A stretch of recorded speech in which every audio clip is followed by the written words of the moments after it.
ప్రస్తుతం మనతో పాటు ఉన్నారు మెడికవర్ హాస్పిటల్స్ నుంచి యూరాలజిస్ట్ డాక్టర్ రవికుమార్ గారు, అలాగే ప్లాస్టిక్ సర్జన్ మధు వినయ్ గారు. ఎందుకు అంటే వీళ్ళు ఒక రేరెస్ట్ ఆఫ్ ది రేర్ సర్జరీని చేశారు. అది ఒక పేషెంట్ చాలా చిన్న ఏజ్లో జరిగినటువంటి ఒక చిన్న తప్పు వల్ల అతను తన జీవితాన్ని కోల్పోయేటువంటి పరిస్థితి, దాని నుంచి వాళ్ళు అతన్ని బయటపడేశారు. అది ఏంటి అనేది వాళ్ళ మాటల్లోనే విందాం ఇప్పుడు. డాక్టర్ గారు నమస్తే అండి. నమస్తే అండి. యా, చాలా గొప్ప సర్జరీ. అంటే అది కూడా జనరల్గా అంటుంటారు మన ఇండియాలో కంటే ఫారిన్ కంట్రీస్లో మంచి మంచి డాక్టర్స్ ఉంటారు, లేటెస్ట్ ఎక్విప్మెంట్ ఉంటుంది అని. బట్ దాన్ని మీరు పటాపంచలు చేస్తూ హైదరాబాద్లోనే ఇంకా గొప్పగా చేయొచ్చు సర్జరీస్. చాలా లేటెస్ట్ ఎక్విప్మెంట్ ఉంది, లేటెస్ట్ టెక్నాలజీ ఉంది, అన్నిటికంటే లేటెస్ట్ ఆలోచనలు ఉన్నాయి అని చెప్పేసి నిరూపించారు. సోమాలియాకి సంబంధించినటువంటి ఒక పేషెంట్కి మీరు నిజం చెప్పాలంటే రీబర్త్ ఇచ్చారేమో అనిపిస్తోంది నాకైతే. ఎందుకంటే అతని జీవితం ఇంక లేదేమో, ఇంతటితో ఎండేమో అనుకుంటున్నటువంటి టైంలో మీరు అతనికి లైఫ్ ఇచ్చారు, ఒక మనిషిగా నిలబెట్టారు. తన ఆడనో మగనో కూడా అర్థం కానటువంటి పరిస్థితి నుంచి అతను ఇప్పుడు పర్ఫెక్ట్ అబ్బాయిగా చేసి తను మిగతా జీవితాన్ని లీడ్ చేయగలిగే కెపాసిటీని ఇచ్చారు.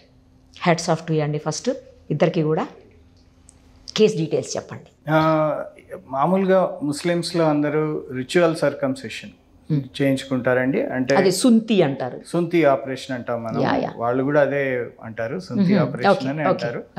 సో ఈ సర్కంసెషన్ అనేది ఏంటంటే చాలా మంది నాన్ డాక్టర్స్ దగ్గరికి, సర్జన్స్ కాకుండా మామూలుగా వాళ్ళ ముల్లాస్ దగ్గర వాళ్ళ దగ్గర చేయించుకుంటారు అనమాట. వాళ్ళంటే ట్రెడిషనల్గా ట్రైన్డ్ అనమాట. ఒక్కొక్కసారి ఏంటంటే వాళ్ళ బిజీలో కానీ కంగారులో కానీ సరిగ్గా చేయకపోవటం వలన ఈ బాబుకి ఏమైందంటే పురుషాంగం మొత్తం కింద బేస్ దాకా తెగిపోయింది. చిన్నవాడు అక్కడ ఎక్కడో విలేజ్లో ఉండడం వలన అబ్బాయి వాళ్ళు ఏం చేసుకోలేక అట్లాగే యూరిన్ పాస్ చేసుకుంటూ ఉన్నాడు. దాదాపు ఒక 17-18 సంవత్సరాలు వచ్చేటప్పటికి ఏమైందంటే ఆ అబ్బాయికి స్టోన్స్ ఫామ్ అయినాయి. సార్ ఒక చిన్న డౌట్ నాకు ఇక్కడ ముందే. నేను విన్నది ఏంటంటే ఆ సుంతి చేయించుకున్న తర్వాత అతనికి కొంతకాలానికి ఇన్ఫెక్షన్ వస్తే మొత్తం తీసేశారు అని విన్నాను. అలా కాదా? అయితే మొదలే కట్ అయింది, సర్జరీ టైంలోనే కట్ అయింది. సుంతి చేసేటప్పుడే కట్ అయిపోయింది. అది ఏంటంటే వీళ్ళు ఏదో దాని మీద బ్లీడింగ్ ఆగడానికి, హెవీగా బ్లీడింగ్ అవుతుంది కదా, బ్లీడింగ్ ఆగడానికి పైగా మందులు కానీ ఏదన్నా అట్లాంటివి పెట్టి చేయటం వలన కొంచెం ఇన్ఫెక్షన్తో ఇంకా డ్యామేజ్ అయింది. మేజర్గా ముందు జరగడం అయితే సర్జికల్గానే ఇదే అయింది. దాని తర్వాత అబ్బాయికి 17-18 ఇయర్స్ వచ్చే టైంకి ఏమైందంటే యూరిన్ ఆగిపోయింది, వచ్చే కొంచెం యూరిన్ కూడా ఆగిపోయింది.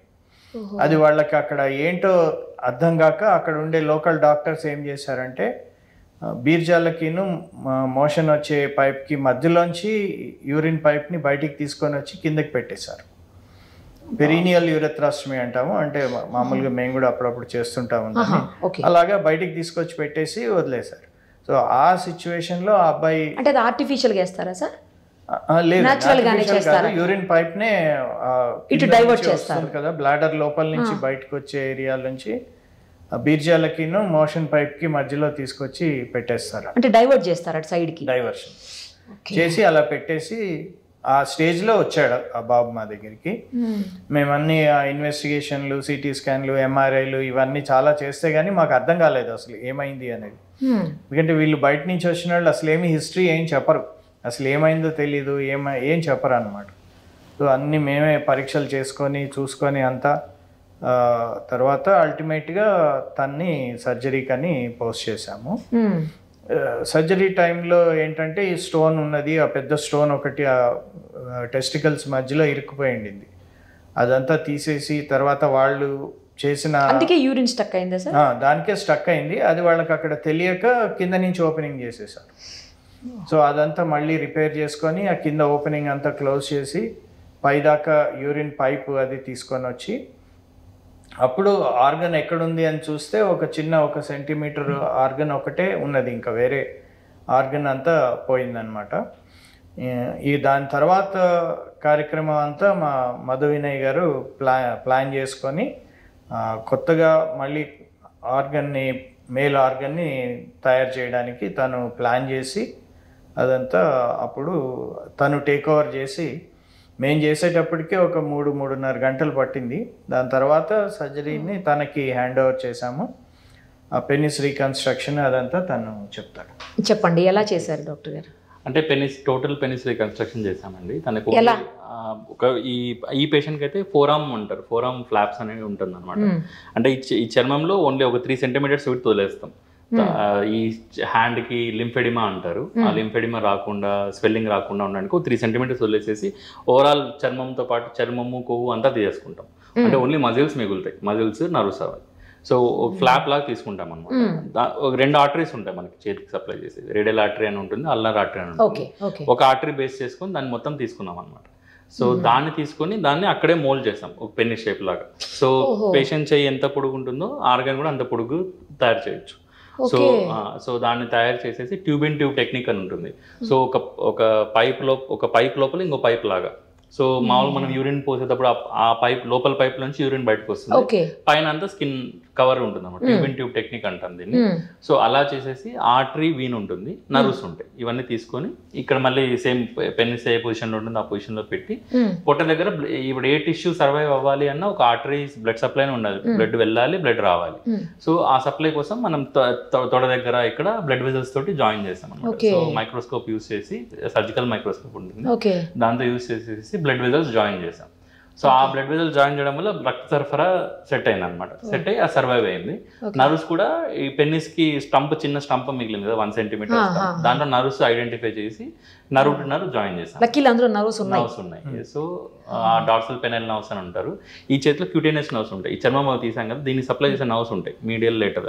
అక్కడికి వెళ్ళేసేసి ఆ డార్సల్ నర్వ్స్ తోటి జాయిన్ చేసాం అనమాట. సో ఆ సెన్సేషన్స్ అనేవి డెవలప్ అవ్వడానికి, పెనల్ సెన్సేషన్ డెవలప్ అవ్వడానికి. సో టైం టేకింగ్ సర్జరీ ఇది. ఎందుకంటే చిన్నవంటే ఒకటే, ఇది పెద్దది, మొత్తం ఈ చర్మం మొత్తం సర్వైవ్ అవ్వాలి కదా. సో ప్రతి ఒక్క వీన్ తీసుకోవాలి, ప్రతి ఒక్క చిన్న వీన్స్ ఉంటాయి అనమాట. అన్ని తీసుకొని జాయిన్ చేయాలన్నమాట. సో అందుకే ఎక్స్ట్రా టైం పట్టింది అనమాట. నార్మల్గా ఆల్మోస్ట్ రాత్రి మార్నింగ్ 9కి స్టార్ట్ చేస్తే నైట్ 12 o'clock దాకా ఆపరేట్ చేస్తా ఉన్నాడు. ఇది ఆల్మోస్ట్ మైక్రో సర్జికల్ అనేది చాలా తక్కువ మంది ప్లాస్టిక్ సర్జన్స్ చేస్తారు. రెండోది ఏంటంటే తిను చాలా బాగా చేస్తాడు. కాంప్లికేషన్స్ చాలామంది చేసి మళ్ళీ రివిజన్లు అని మధ్యలో చేసిన తర్వాత రెగ్యులర్గా చూసుకుంటా మధ్యలో బ్లడ్ సప్లై ఆగిపోతే మళ్ళీ కరెక్షన్ చేయటం ఇవన్నీ జరుగుతూ ఉంటాయి. లక్కీగా ఈ పేషెంట్కి అట్లా కాకుండా స్మూత్గా అది టేకప్ అయిందనమాట.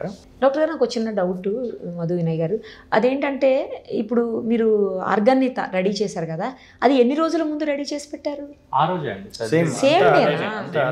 ఆ రోజే ఫ్లాప్ తీసుకొని దాన్నే మోల్డ్ చేసేసి దాన్ని తీసుకొచ్చేసి ఈ మైక్రోసర్జరీ టెక్నిక్ తోటి జాయిన్ చేసేసాం అనమాట. ఈ చర్మం అంతా ఇక్కడ చర్మం కవర్ ఇవ్వాలి కదా, కాస్మెటిక్లీ ఇది కూడా మనం కేర్ తీసుకోవాలి. ఇదేం చేస్తామంటే నార్మల్ గ్లూటియల్ రీజన్స్ ఉంటాయి కదా, బటక్స్ ఉంటాయి, బటక్స్ కింద కరెక్ట్ గా ఎంత చర్మం అయితే కావాలో హాఫ్ లాగా తీసుకొని ఆ బటక్స్ కింద నుంచి చర్మం తీసుకునేసి అక్కడ కుట్లు వేసేసాం. సో తనకి బటక్స్ కింద ఒక చిన్న స్కార్ లాగా ఉంటుంది అంతే. చేతి మీద అది తెచ్చి ఇక్కడ పెట్టేస్తాం. ఇప్పుడు హీల్ అయిపోయిన తర్వాత ఎవ్రీథింగ్ లుక్స్ నార్మల్. తన హ్యాండ్ యాక్టివిటీ నార్మల్ ఉంది, ఎట్లాంటి స్వెల్లింగ్ లేదు, ఎట్లాంటి ఫంక్షన్ లాస్ లేదు, everything is doing normal. Scar కూడా అంతే కనిపించట్లేదు అన్లెస్ చూస్తే తప్ప, పర్టికులర్ గా చూస్తే తప్ప it is looks normal only. మరి ఇప్పుడు మీరు అక్కడ నుంచి కొంత మజిల్ తీశారు కదా? మజిల్ లేదండి, స్కిన్ కింద ఉన్న ఫ్యాట్, దాంతోపాటు నర్వ్స్, బ్లడ్ వెజల్స్ అదే తీశారు కదా మొత్తానికి కొంత పార్ట్. అయితే ఇప్పుడు ఆ తీసిన పార్ట్ ఎలా అతనికి రికవరీకి ఎన్ని రోజులు పడుతుంది? అది ఒక 2 weeks లో హీల్ అయిపోతుందండి కంప్లీట్ గా. ఆ చర్మం పెట్టాం కదా, ఆ చర్మం అతుక్కునేసి 10 days లో అంతా 2 weeks లో నార్మల్ అయిపోయింది. అంటే లోపల ఉండే మెయిన్ మజిల్స్ కానీ ఆర్గన్స్ అవన్నీ ఏం తీయమండి, ఓన్లీ చర్మం కింద ఉండే కొవ్వు, ఫ్యాట్ రావడానికి మళ్ళీ 2-3 weeks అంతే, వచ్చేసి నార్మల్ అయిపోతుందా? అంటే నియర్ నార్మల్ షేప్ వచ్చేసి అది ఇప్పుడు కొంచెం కొద్దిగా ఉంటుంది, బట్ నాట్ యాజ్ థిన్ గా ఉంటుందా? ఇప్పుడు థిన్ గా ఉంటుంది, డిఫిగరింగ్ గా ఏం లేదు. మేము ఇప్పుడు చూస్తున్నాం కదా పేషెంట్ ని, 1 year అయిపోయింది. ఇనిషియల్ గా అనిపించేది థిన్ ఉంది కంపేర్ చేసుకుంటే, but now mostly near normal గానే. ఇప్పుడు మీరు చేసి ఎంత కాలం అయింది సర్జరీ? 1.5 year పైన అయిందండి. ఫస్ట్ సర్జరీ చేసి 1.5 year అయింది. సో మనం సెకండ్ మళ్ళీ ఏం చేశారు? ఇంప్లాంట్స్. అంటే దాని తర్వాత మామూలుగా ఏమవుతుంది అంటేమో ఈ యూరిన్ పైప్ ఏదైతే తయారు చేస్తారో అందులో ఒక్కొక్కసారి హోల్స్ పడతాయి. అదంతా మళ్ళీ హోల్స్ పడితే దాన్ని రిపేర్ చేసాము. తర్వాత యూరిన్ పైప్ లో ఏదైతే స్టోన్ ఇరుక్కొని ఉండిందో అక్కడ బాగా ఇన్ఫెక్షన్ ఇవన్నీ ఉండినాయి. యూరిన్ పైప్కి కొత్తగా మనం తయారు చేసిన అంగానికి మధ్యలో ఉండే ఏరియా కూడా మళ్ళీ బ్లాక్ అయిపోయింది అనమాట. దాన్నంతా కూడా మళ్ళీ రెక్టిఫై చేసాం. సో ఇవన్నీ మనకి రెక్టిఫై అయ్యి కరెక్ట్గా ఉంది, తను అంగం టిప్పులోంచి బాగా యూరిన్ పాస్ చేస్తున్నాడు అని దానికోసం వెయిట్ చేస్తాం అన్నమాట. కాంప్లికేషన్ అనేది మళ్ళీ రాకూడదు అని. ఇదంతా అయిన తర్వాత మరి తను సంసార జీవితానికి పనికి రావాలంటే మళ్ళీ ఎరెక్షన్స్ కావాలి కదా. దానికి ఏంటంటే మళ్ళీ లాస్ట్ మొన్న 1 month బ్యాక్ దాని లోపల సిలికాన్ ఇంప్లాంట్స్ ఉంటాయి అన్నమాట. రాడ్స్ లాంటివి ఉంటాయి, లాంగ్ రాడ్స్, సిలికాన్ రాడ్స్. అవి మళ్ళీ అమర్చాం. మల్టిపుల్గా అట్లా సర్జరీస్ చేసుకుంటే తను రికవర్. ఫైనల్ సర్జరీ రీసెంట్గా చేశారు. ఈ ఇంప్లాంట్స్ అనేవి లాస్ట్లో మొన్న 1 month బ్యాక్ ఫిట్ చేసి సెట్ అయిపోయినాయి ఇప్పుడు అవి. అది కూడా సైజుని బట్టి మనం ఇంప్లాంట్స్ 1 కానీ 2 కానీ పెడుతుంటాము. దీనికి 2 ఇంప్లాంట్స్ పట్టినాయి. సో 2 ఫిట్ చేసి సెట్ చేసాం అనమాట. సో నా ఇప్పుడు ఈ can even marry and have normal life, children అంతా. అదే అడగబోతున్నానండి. మరి పిల్లలు అదంతా కూడా ఏం ప్రాబ్లం ఉండదా? ఇప్పుడు బాగానే ఉంటుందండి, బికాజ్ అంతా సెట్ చేసాం కాబట్టి now is good for married life. అంటే ఈ చిన్న ఏజ్ అవ్వటం వల్ల ఇవన్నీ సెట్ చేయగలిగారా, లేకపోతే ఏ ఏజ్లోనైనా ఇలా చేయొచ్చా? ఏజ్లోనే చేయొచ్చండి, అంటే అన్లెస్ 70 years పైన అట్లా. అలా కాదు, మరి అంత ఏజ్ కాదు, 40-50 వరకు కూడా అట్లా చెయ్యొచ్చు. ఇతను మీరు చెప్పిన అతను 17-18 years కదా, చాలా తక్కువ ఏజ్. సో ఇంకా కొంచెం పెద్దవాళ్ళైనా కొన్ని ఏమంటారు యాక్సిడెంట్స్లో ఇలాంటివి చూస్తుంటామండి. చాలా మేజర్ యాక్సిడెంట్స్లో, పెద్ద పెద్ద లారీ యాక్సిడెంట్స్ అలాంటి వాటిలో చూశాను నేను. చేయొచ్చండి, అంటే పేషెంట్ లాంగ్ సర్జరీస్కి అనస్థీషియాకి ఫిట్ ఉన్నారు అంటే ఎక్కువ కంట్రోల్, అన్ని కంట్రోల్లో ఉన్నాయి, డయాబెటీస్ అట్లా ఉన్నప్పుడు చేయమంటే అవన్నీ కంట్రోల్లో తీసుకొచ్చి తర్వాత సర్జరీకి తీసుకెళ్తాం అనమాట. సో తన ఫిట్నెస్ అన్ని చెక్ చేస్తాం, కార్డియాక్ ఫిట్నెస్ అంతా ఉంది అంటే then we will go for surgery. Surgery long hours పడుతుంది దాన్ని. సో బాడీ ఫిట్గా ఉండాలన్నమాట. సో అన్నిటి చూసుకొని then we go for surgery. అంటే ఇప్పుడు penile cancer cases common, young ఏజెస్లోనే కామన్ ఉంటాయి పెనల్ క్యాన్సర్స్ అని. సో వాళ్ళలో పినెక్టమీ చేసేస్తారు, పెనిస్ తీసేయడం అంటే. సో వాళ్ళందరికీ ఇది ఒక హోప్ అనమాట. సో వీ కెన్, సో అన్ని రీకన్స్ట్రక్షన్ ఆప్షన్స్ ఉన్నాయి. So we can reconstruct and you can lead near normal life lead చేయొచ్చు. అలా అప్పటితో అయిపోయింది నాకు అని ఉండాల్సిన అవసరం లేదని అందుకే అడిగానండి. మన దేశంలో ఏంటంటేనమ్మా ఇట్లాంటివి, అంటే ఇది ఇప్పుడు ఆల్మోస్ట్ ముస్లిమ్స్ కూడా అందరూ సర్కంసెషన్కి వాళ్ళు డాక్టర్స్ దగ్గరికే వెళ్ళి చేయించుకుంటున్నారు. ఎక్కడో డీప్ విలేజెస్లో అట్లాంటి చోట మేబీ ఇంకా వెళ్తున్నారేమో కానీ రిలీజియస్ దాని గురించి, అదర్వైజ్ హాస్పిటల్స్లోనే వచ్చి చేయించుకుంటున్నారు. అవునా? ఓకే. మన దగ్గర మేజర్గా ఇట్లాంటి కేసులు ఎప్పుడు చూస్తామంటే ఈ మన దేశంలో పినైల్ క్యాన్సర్, అంటే సరిగ్గా క్లెన్లీనెస్ లేకపోవటం వల్ల అంగానికి క్యాన్సర్ వస్తుంది, పురుషాంగానికి క్యాన్సర్ వస్తుంది. దానికి పురుషాంగం పూర్తిగా తీసేస్తారు, లేకపోతే ఒక్కొక్కసారి మోర్ దెన్ హాఫ్ కట్ చేసేయాల్సి వస్తుంది, చిన్న స్టంపే మిగులుతుంది అనమాట. అట్లాంటి వాళ్ళందరికీ కూడా వాళ్ళు ఈ సర్జరీస్కి ఎలిజిబుల్గా ఉంటారు. ఇంకొకటి ఫ్యాక్టరీస్లో మిషనరీ ఆపరేట్ చేస్తూ ఉంటారు, వాళ్ళకు కూడా ఒక్కొక్కసారి లాగేస్తూ ఉంటుంది. కొంతమందికి జుట్టు లాగేస్తుంది, కొంతమందికి ఈ పెనిస్ని సడన్గా లోపలికి లాగేయటం జరుగుతుంది. వాళ్ళకు కూడా మనకి ఈ పర్టికులర్ సర్జరీ అనేది ఉపయోగపడుతుంది. ఇప్పుడు ఇది అంటే ఆర్టిఫిషియల్గా పెట్టింది కాబట్టి చాలా ఎక్కువ పెయిన్ ఉండటం, చాలా ఎక్కువ కాలం సఫర్ అవటం అట్లా ఏమన్నా ఉంటుందండి? అలా ఏం లేదండి. ఆర్టిఫిషియల్ అంటే ఆర్టిఫిషియల్ తన జన్మం తనకే కదండి. సో అదే ఏదైనా ఆర్టిఫిషియలే కదా, అంటే తనకైనా సో రిజెక్షన్ అట్లాంటివి ఏమి ఉండవు, బాడీ రిజెక్షన్ అట్లాంటివి ఏమి ఉండవు, ఫారిన్ బాడీ టైప్ కాదు, అలా కాదు. సో తన బాడీ నుంచి తనకే కాబట్టి రిజెక్షన్ రిస్క్ ఉండదు. ఓన్లీ థింగ్ ఈజ్ మనం సర్జరీ చేసినప్పుడు ఆ బ్లడ్ వెజల్స్ అనేవి సరిగ్గా పనిచేస్తట్టు సర్జరీ చేసుకోవాలి. సో కరెక్ట్ మనం సర్జరీ అయిన ఇమీడియట్గా 24 to ఒక 2 to 3 days వరకు చాలా జాగ్రత్తగా చూసుకుంటాం. సో ఆ బ్లడ్ వెజల్స్ ఏమైనా బ్లాక్ అవుతున్నాయి అయితేనే వెంటనే సర్జరీ తీసుకొని రీటేక్ చేయడానికి అనమాట. సో అలా ఛాన్సెస్ రేర్లీ వస్తాయి. ఒక 100 సర్జరీస్ వేసామంటే ఒక 4 to 5 cases అట్లా రీడూ ఛాన్సెస్ ఉంటాయన్నమాట. బట్ ఈ పేషెంట్ అయితే అలా అవ్వలేదు. So he was well and fine అనమాట. సో ఈ జాగ్రత్తలు తీసుకొని చేస్తాం కాబట్టి రిజెక్షన్ అవన్నీ ఏమి ఉండవు, ఇంకా అసలు ఏం ప్రాబ్లమ్స్ ఉండవు, నార్మలే ఉండొచ్చు. మళ్ళీ అతనికి ఏమన్నా వేరే ఇష్యూస్ కానీ లేకపోతే వేరే సైడ్ ఎఫెక్ట్స్ కానీ అట్లా ఏమన్నా వచ్చే అవకాశం ఉంటుంది? సర్జరీ అయిన తర్వాత కొద్దిగా సార్ అన్నట్టు ఫిస్టులాస్ రావడం, అంటే హోల్స్ పడడం కానీ అవి కామన్గా చూస్తాము. బట్ అవన్నీ ట్రీటబుల్ అండి. సో ఎక్స్ప్లెయిన్ చేస్తాం పేషెంట్ ముందే, సో ఈ రిస్క్ ఉంటుంది, ఈ ఇట్లా హోల్స్ పడే రిస్క్ ఉంటుంది అవన్నీ. సో అవన్నీ సీల్ చేసేస్తాం, సర్జరీస్ ఉన్నాయి దానికి సీల్ చేసేస్తామండి. సో విత్ ఇన్ 1 yearలో everything will be set already. ఆ నర్వ్స్ జాయిన్ చేస్తాం కదా, సెన్సేషన్స్ డెవలప్ అయిన తర్వాత వెయిట్ చేస్తాం, 6 months to 1 year వరకు వెయిట్ చేస్తాం. ఆ పేషెంట్కి ఆ సెన్సేషన్ డెవలప్ అయిన తర్వాత ఇంప్లాంట్ అనేది పెడతాం. మాకు ఇన్ఫెక్షన్ ఏం లేదు, రిస్క్ లేదన్నప్పుడు ఇంప్లాంట్స్ పెడతారు. ఈ 1 year తర్వాత వేరే సైడ్ ఎఫెక్ట్స్ రావు, వచ్చినా 1 year లోపే వస్తాయి. అంటే అంతసేపు కావాలనే వెయిట్ చేస్తాం, ఇంప్లాంట్స్ పెట్టకుండా కావాలనే వెయిట్ చేస్తాం అనమాట, అంతా నార్మల్ అయింది అని. అండ్ ఇంప్లాంట్స్ పెట్టిన తర్వాత ఇంక వేరే సర్జరీస్ చేయటం కష్టం, ఇంకేం చేయలేరు.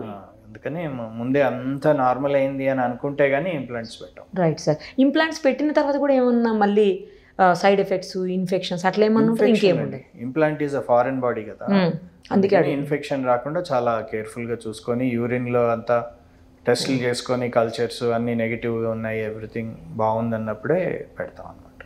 ఓకే. నేను అనేది అయిపోయిన తర్వాత సార్, అయిపోయిన తర్వాత కూడా అంటే ఈ ఇంప్లాంట్స్ ఇరోడ్ అవుతాయంటారు, బయటికి గుచ్చుకొని బయటికి రావచ్చు ఒక్కొక్కసారి. అందుకని ఏం చేస్తామంటే కొంచెం స్మాలర్ సైజే పెడతాం. Okay okay. నార్మల్ పెన్నిస్లో కూడా కొంతమందికి డయాబెటీస్ వలన వాళ్ళకి ఇంపార్టెన్సీ వచ్చిస్తే వాళ్ళకు కూడా ఈ ఇంప్లాంట్స్ పెడతామన్నమాట.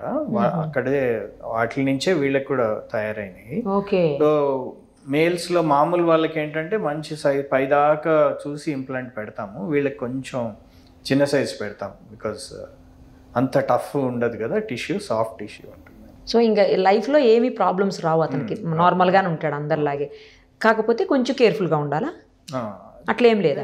అంటే ఇన్ఫెక్షన్స్, యూరిన్ ఇన్ఫెక్షన్ అట్లాంటివి రాకుండా చూసుకోవాల్సిన అవసరం ఉంటుంది. రావండి. అంటే ఈ బాబుకి స్పెషల్ ఎందుకంటే విండోస్ అంతా స్టోన్స్ బ్లాక్ అయిపోయి వచ్చినాయి కాబట్టి, నార్మల్ వాళ్ళకి అవన్నీ ఉండవు కదా, విల్ బి ఓకే. ఇంకా ఈ మధ్యలో కొత్త ట్రెండ్ ఏంటంటే ఫీమేల్స్ మేల్స్ కింద కన్వర్షన్ చాలా జరుగుతున్నాయి, వాళ్ళకు కూడా ఈ సర్జరీస్ చేస్తుంటారు. Female wants to become a male, ఎక్కడి నుంచైనా ఆర్గన్ తయారు చేయాలి కదా. అవును అవును సార్, నిజమేనా అండి?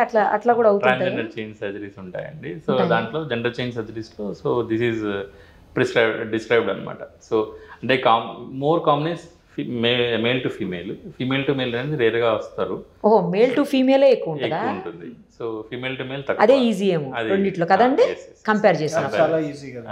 అదే కానీ వాళ్ళకు కూడా మరి అంటే ఫీమేల్ అయినప్పుడు బ్రెస్ట్ అవన్నీ పెట్టాల్సి ఉంటుంది. ఆగ్మెంటేషన్ అవి చేస్తామండి, బ్రెస్ట్ ఇంప్లాంట్స్ చేస్తాము. So that is simple actually. Breast implants ఇప్పుడు దీంతో కంపేర్ చేసి అది సింపుల్, అది 1.5 hours అయిపోయి సర్జరీ అది. So that is simple. Breast augmentation అనేది మేల్ టు ఫీమేల్ కామన్.